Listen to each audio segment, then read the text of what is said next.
Hello and welcome, ladies and gentlemen, to the news from Saba Satellite Channel from Marib. Let's begin with the headlines.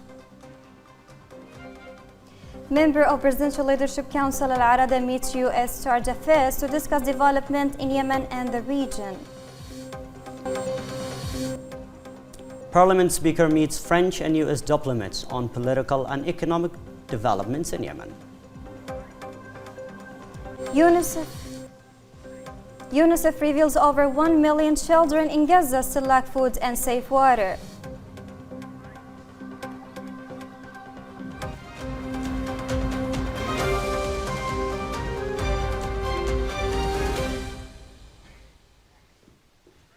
Welcome once again, and here are the details. Member of the Presidential Leadership Council, Major General Sultan Al-Arada, met with the U.S. Chargé d'Affaires to Yemen, Jonathan Peachy, to review developments in Yemen and the region. The discussions focused on bilateral relations and cooperation in security, counterterrorism, and economic recovery, with both sides emphasizing the importance of strengthening joint efforts to promote stability and reform. General Al-Arada praised the U.S. support for the Council and the Yemeni government in implementing reforms that improve governance and public services, while urging greater international backing to rebuild state institutions and sustain peace efforts. The U.S. diplomat reaffirmed the U.S. commitment to support Yemen's stability and to enhance cooperation in maritime security and counterterrorism. These discussions come as part of Yemen's broader diplomatic engagement to strengthen partnership and consolidate peace across the region. Speaker of the House of Representatives Sheikh Sultan Al-Barakani met today with the French ambassador to Yemen, Catherine Kamen, to discuss the latest national developments and efforts to restore economic recovery and stability. Al-Barakani underscored the importance of regional and international support to help the government address economic and humanitarian challenges, emphasizing that revitalizing state institutions and combating cooperation are key to achieving sustainable peace and development. For her part, the French ambassador highlighted the vital role of Yemen's legislative and oversight institutions in consolidating state foundations and restoring public trust, reaffirming France's commitment to supporting Yemen's stability and reform efforts. In a separate meeting, the speaker also met with U.S. Chargé d'Affaires Jonathan Peachy to review political, economic, and security developments in the country. Al-Barakani stressed that any genuine peace process must be based on the three agreed open references, safeguard the reputation, the Republican system, and uphold justice, freedom, and human rights. The U.S. diplomat reaffirmed Washington's unwavering support for Yemen's legitimate government and institutions, emphasizing that legislative bodies are essential to reform and accountability, and reiterating the United States' commitment to Yemen's unity, stability, and lasting peace.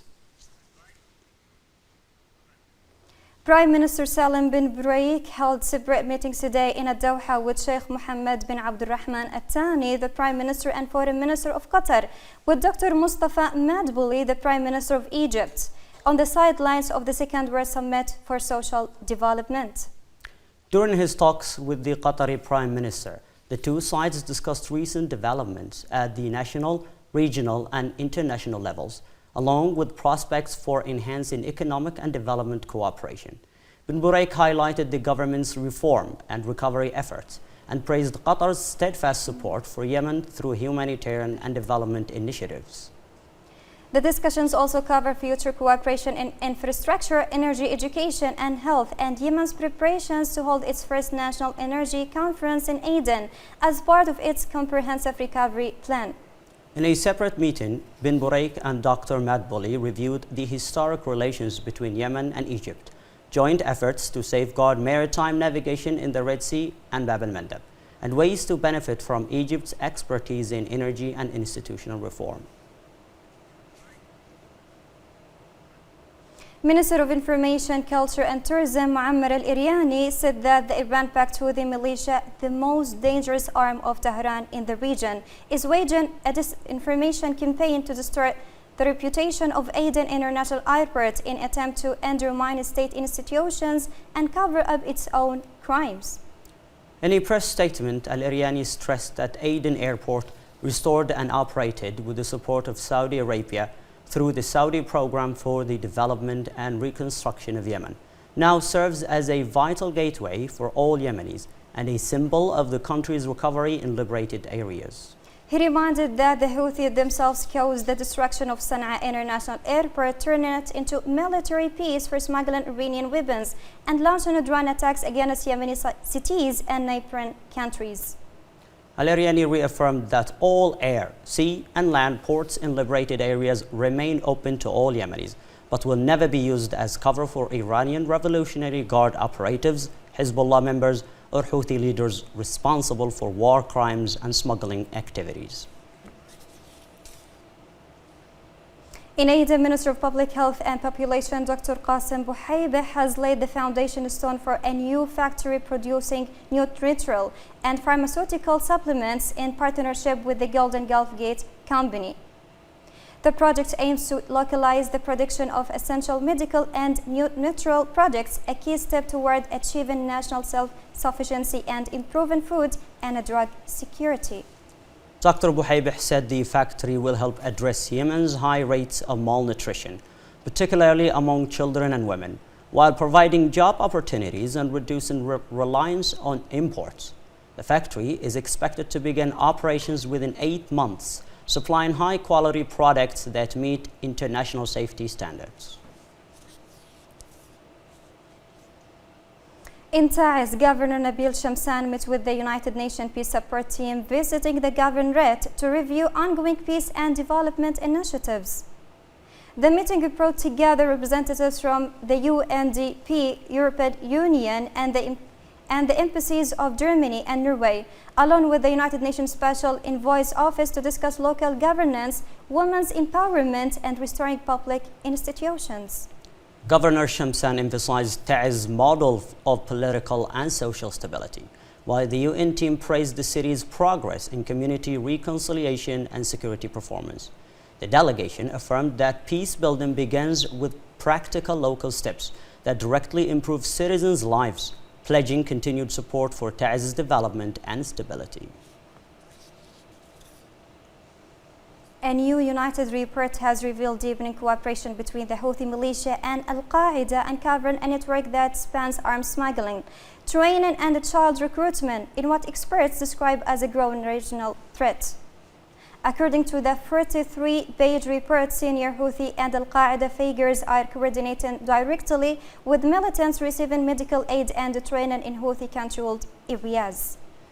The report also highlights the militia's role as a key supplier in international arms trafficking, linking Yemen to Al-Shabaab in Shubaila, where Houthi engineers reportedly train militants in explosives and drone use. UN investigators confirmed thousands of children have been recruited by the Houthis, some as young as 10, subjected to ideological indoctrination and combat training before deployment to front lines. The experts warn that these networks now form a transition excess of extremism and smuggling threaten stability across Yemen, the Red Sea, and the Horn of Africa. On the other hand, the chairman of the Yemen Sanctions Committee, Ambassador Zhang Hang, has voiced concern over Houthi obstruction of humanitarian operations and violations of international humanitarian law. In a briefing to the Security Council, Huang said the committee continues to monitor compliance with asset freezes, travel bans, and the arms embargo imposed under Resolutions 2216. The panel of experts reported cases of aid confiscation, detention of UN and NGO staff, and restrictions on humanitarian movement in Houthi-controlled areas. Yemeni armed forces have foiled a Houthi attack on military positions in the eastern sector of Al Jawf province. According to military sources, units stationed in the Jawf sector confronted the Iran-backed militia in fierce clashes that lasted several hours. The fighting resulted in heavy casualties and material losses for the Houthis, forcing them to retreat under army's concentrated fire. Sources confirmed that the armed forces remain on high alert, capable of countering any hostile attempts across the combat fronts, as the militia grows increasingly desperate following a series of battlefield defeats. In related development, The Yemeni army in Taiz has foiled an attempt by the Houthi militia to build new combat positions west of the city. Military sources said that the army targeted a Houthi vehicle destroying it with a direct strike as it was being used to fortify area, part of militia's continued escalation on several fronts. The sources confirmed that army units remain on high alert, closely tracking Houthi movements and ready to counter any threats to Taiz's security and stability. In Aden, the High Authority for Medicines and Medical Supplies has launched the 10th Global Week for Medication Safety. Under the theme, we can all help make medicine safer. The event, port for worldwide initiative in 117 countries, aims to raise awareness about the safe use of medicines and the importance of reporting side effects. Executive Director Dr. Abdul Qadir Al-Bakri said Yemen has achieved progress in global drug monitoring, working closely with the World Health Organization and the Uppsala Monitoring Center in Sweden. During the event, Dr. Al-Bakri also launched a new mobile app that allows users to report drug reactions directly, part of efforts to enhance patient safely digital reporting systems. In Hadramaut, the Specialized Criminal Court in Mukalla has begun hearings in the case of an armed cell linked to Al-Qaeda, accused of carrying out terrorist operations in Shabwa province. According to the prosecution, the 57 defendants, 7 in custody and others still at large, took part in attacks that targeted military checkpoints, oil and gas facilities, and civilians, including the Belhaf export sites. Families of victims attended the session where video and audio evidence was presented linking the accused to several deadly operations. The court will resume hearings to review further evidence and the defendants' testimonies, and in the same context of law enforcement, authorities continue to tighten measures to combat terrorism and secure vital facilities across the country. Meanwhile, international organizations continue to urge world powers to step up humanitarian access. As the people of Gaza face worsening conditions even amid the truce, UNICEF has sounded the alarm over the worsening humanitarian crisis in Gaza, saying that more than 1 million children still lack access to food and clean water, despite the ongoing ceasefire.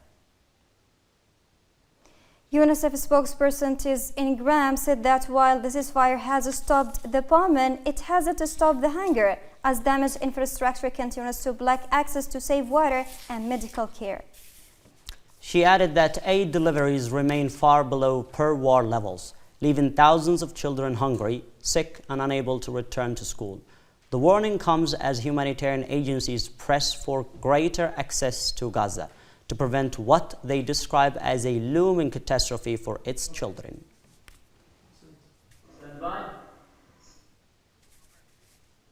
This has been the news from Saba Satellite Channel from Marib. Thank you for watching and have a good time.